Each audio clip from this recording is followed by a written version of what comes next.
¿Cómo nace Olvidar? Es un ejercicio de escritura. Bueno, yo desde chiquitita siempre fui muy propensa a contar historias. Mamá cuenta que cuando, no sé, me llevaba a bañar, yo le obligaba a quedarse así como 40 minutos más allá del baño para simplemente contarle un cuento que se me ocurrió. Y desde muy chiquita también en casa a mí me incentivaron mucho el hábito de leer. De hecho, un día llegó como papá dijo así, basta de teles en las piezas, quitó todos y puso libros. Y yo hasta ahora le digo, creo que fue el mejor regalo que me diste. Entonces digamos que yo siempre digo que leer te lleva a escribir, Sí. y tener el hábito de lectura fue lo que de repente me hizo darme cuenta de que podía expresar muchas emociones o muchas circunstancias que me llamaban la atención o que yo experimentaba o que experimentaban personas cercanas a mí a través de las palabras. Y creo que como toda millennial, comencé escribiendo como posteos en formatos de blogs, algunos se volvían cuentos y demás, y lo compartía con un círculo muy, muy cercano a mí. Y siempre me hablaban de, tendrías que hacer un libro, cuando escribís me identifico mucho. Y fue allá por el 2020, cuando creo que a todos nos agarró la pandemia, etcétera, etcétera, que empiezo como a pensar realmente en llevar esto a cabo, empiezo digamos, de alguna manera compilar los distintos relatos que fui haciendo, y al comienzo iba a ser un proyecto muy individual, lo iba a hacer yo, y una de mis mejores amigas le pidió que le dé una lectura, que me diera su opinión, y ella me dice, creo que están aptos para publicar, pero deberías trabajar con una editora. Así fue como me puso en contacto con Giselle Caputo, que es dueña y una de las cofundadoras de Ay que Bien Ediciones, que en ese entonces estaban y están todavía, creo, pausados en su trabajo editorial. Pero bueno, nos pusimos a trabajar juntas y ella me propone hacer un taller de redacción para hacer una edición más viva, ¿no? Me dijo, yo te puedo hacer la edición de sentarme yo y reescribir y pasarte propuestas, pero creo que construirlo entre las dos va a ser mucho más interesante. Y fue un trabajo, Luis, de 2 años aproximadamente, porque todo el 2021 y hasta casi finales del 2022 estuvimos trabajando en este libro. Y bueno, el libro se trata de un compendio de relatos breves, algunos en formato cuentos, otros yo les llamo ñembo poesía, porque no es poesía como tal. Claro.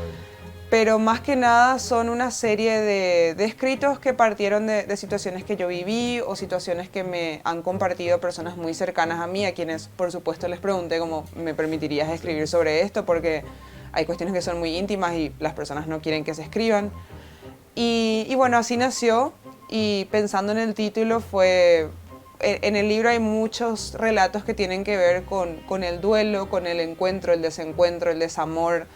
Entonces como que fue de allí donde surgió la idea del título, ¿no? De que olvidar efectivamente puede llegar a ser un ejercicio de escritura. Totalmente. Y son muy introspectivos, los que pude leer son así muy, de muy para adentro, de como un autoanálisis muchas veces, ¿no? Claro, yo creo que es una invitación a hacer un viaje. A mí me gusta mucho, digamos, y de hecho en la parte final, no quiero hacer spoilers, pero en la parte final hay un ejercicio epistolar, porque me di cuenta que quien narra la historia es una viajera.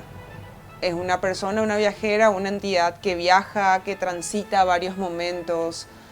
Y digamos que para yo poder de alguna manera, esa fue una pregunta que me hizo a mí la editora, ¿qué tanto de vos querés que esté acá? Y le dije, quiero que esté todo, pero también entiendo que eso es ponerse en una situación muy vulnerable, entonces como que ya en estos talleres de redacción yo me creo otro personaje que es la testigo.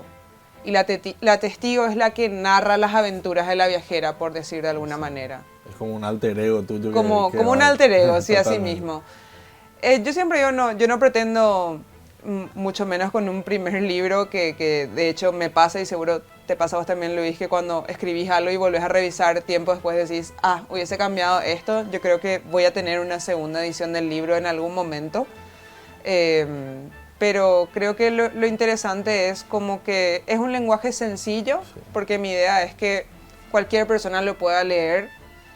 No pretendo, discúlpame, no pretendo ser un bestseller o no pretendo ser, no sé, la próxima García Márquez, no va por ahí, pero más que nada traté de decir, bueno, necesitamos, creo, como historias más cotidianas, que son más afines a la realidad de todas las personas, es decir, que cualquier persona, independientemente de la edad, del contexto socioeconómico en el que se encuentra, o inclusive del país, a no ser que sea, bueno, Brasil, por ejemplo, el portugués, está la barrera idiomática, pueda sentirse identificada de alguna manera con las sensaciones y las emociones que busca el libro proyectar. Totalmente.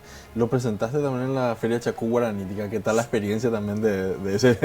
Fue muy emocionante en la Feria Chacú Guaranítica. La verdad es que agradecí mucho el espacio porque es difícil. Este libro fue hecho, digamos, autoeditado, edición propia, en el sentido de que al final lo publiqué yo con mis propios recursos.